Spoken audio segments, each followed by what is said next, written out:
പത്തരമാറ്റിൽ ഉടൻ വരാനിരിക്കുന്ന ഒരു അടിപൊളി എപ്പിസോഡിൻ്റെ റിവ്യൂയിലേക്ക് എല്ലാവർക്കും സ്വാഗതം. എല്ലാവരും ചാനലൊന്ന് ലൈക്ക് ചെയ്യാനും സബ്സ്ക്രൈബ് ചെയ്യാനും ഷെയർ ചെയ്യാനും മറക്കണ്ട കേട്ടോ.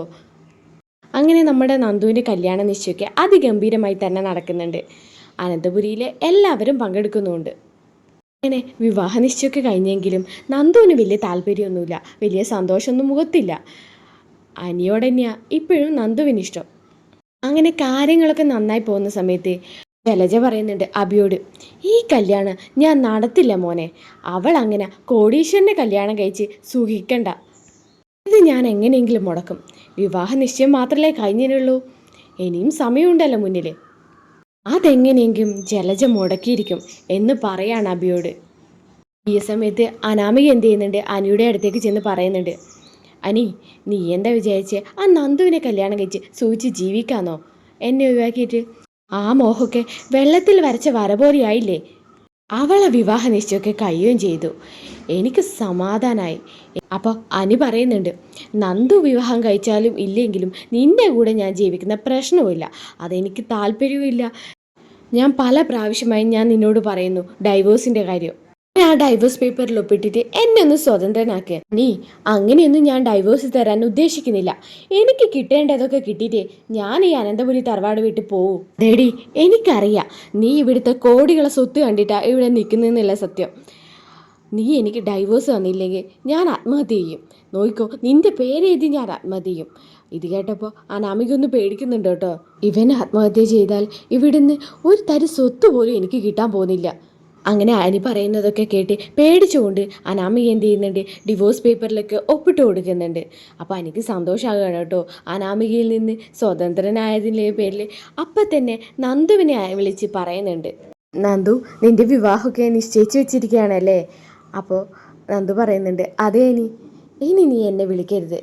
കാരണം എനിക്കൊരു ഭാര്യയുണ്ട്, എൻ്റെ വിവാഹവും നിശ്ചയിച്ചുറപ്പിച്ച് വെച്ചിരിക്കുക. നന്ദു ഇനി ഞാൻ വിളിക്കില്ല, ഞാനൊന്ന് വെറുതെ വിളിച്ചെന്നേ ഉള്ളൂ. അനാമിക എനിക്ക് ഡിവോഴ്സ് പേപ്പറിലേക്ക് ഒപ്പിട്ട് തന്നു, അവളിൽ നിന്ന് ഒരു മോചനം കിട്ടി എനിക്ക്. ഇതൊക്കെ കേൾക്കുമ്പോൾ നന്ദുവിന് വിഷമാകുന്നുണ്ട് കേട്ടോ. എന്നിട്ട് പറയുന്നുണ്ട്, അനി നീയും അനാമികയും തമ്മിലുള്ള ജീവിതം സന്തോഷത്തോടെ പോണ്ടിട്ടാ ഞാൻ വിവാഹത്തിന് തയ്യാറായത്. എന്നിട്ടിപ്പോൾ നിങ്ങളുടെ ജീവിതം ഇങ്ങനെ ആയല്ലോ. അപ്പോൾ അനി പറയുന്നുണ്ട്, അതോർത്ത് നീ വിഷമിക്കൊന്നും വേണ്ട. അവളിൽ നിന്ന് വിവാഹമോചനം കിട്ടുക എന്ന് പറയുന്നത് അതെനിക്ക് ഈ ലോകത്ത് ഏറ്റവും സന്തോഷമുള്ളൊരു കാര്യമാണ്. എന്തായാലും നിന്റെ ജീവിതമെങ്കിലും നന്നായിട്ട് പോട്ടെ എന്ന് അനി പറയുന്നുണ്ട് നന്ദുവിനോട്. അങ്ങനെ നന്ദുവിൻ്റെ വിവാഹ ദിവസമൊക്കെ അടുത്തിങ്ങ് വരികയാണ്.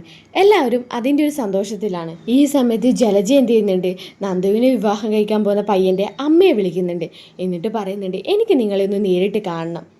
നിങ്ങളെ മകൻ കല്യാണം കഴിക്കാൻ പോകുന്ന ആ പെൺകുട്ടിയില്ലേ നന്ദു, അവൾക്ക് ഒരു അവിഹിത ബന്ധമുണ്ട്. എൻ്റെ അനുജൻ്റെ മകനുമായിട്ടാണ് അവൻ വിവാഹം കഴിച്ചതാ. ഇപ്പോൾ ഡൈവോഴ്സ് ചെയ്യാൻ പോവാ. വർഷങ്ങളായിട്ടുള്ള ബന്ധമാണ് നന്ദു അനിയും തമ്മിലുള്ളത്. അവളെ ആളത്ര ശരിയല്ല. നിങ്ങളെപ്പോലെ ഒരു വലിയ കോടീശ്വരന്മാർക്ക് പറ്റിയ ബന്ധമാണോ ഇത്? നിങ്ങൾ ആലോചിക്ക്. എന്നിട്ട് ഒരു തീരുമാനം എടുക്കുന്നു പറഞ്ഞ് ജലജ അവിടുന്ന് പോകുന്നുണ്ട്. അങ്ങനെ വിവാഹ ദിവസം എത്തുന്നുണ്ട്. എന്നിട്ട് നന്ദു നവവധുവിനെ പോലെ അണിഞ്ഞൊരുങ്ങുന്നുണ്ട്.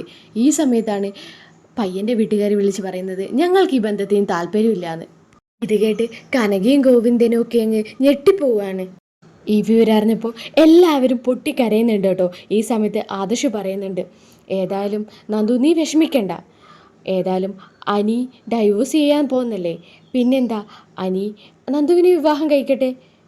ഒരുപക്ഷെ അതായിരിക്കും ദൈവനിയോഗം. അതുകൊണ്ടായിരിക്കും അനാമിക ഡൈവോഴ്സ് പേപ്പറിൽ ഒപ്പിട്ടത്. അങ്ങനെ ആ പന്തലിൽ വെച്ച് തന്നെ ആദർശും നാനിയും എല്ലാം കൂടി ചേർന്ന് നന്ദുവിൻ്റെയും അനിയുടെയും വിവാഹം നടത്തുന്നുണ്ട്. തുടർന്നുള്ള കിടിലൻ എപ്പിസോഡുകൾക്കായി ഈ ചാനലൊന്ന് സബ്സ്ക്രൈബ് ചെയ്ത് വെക്കുക.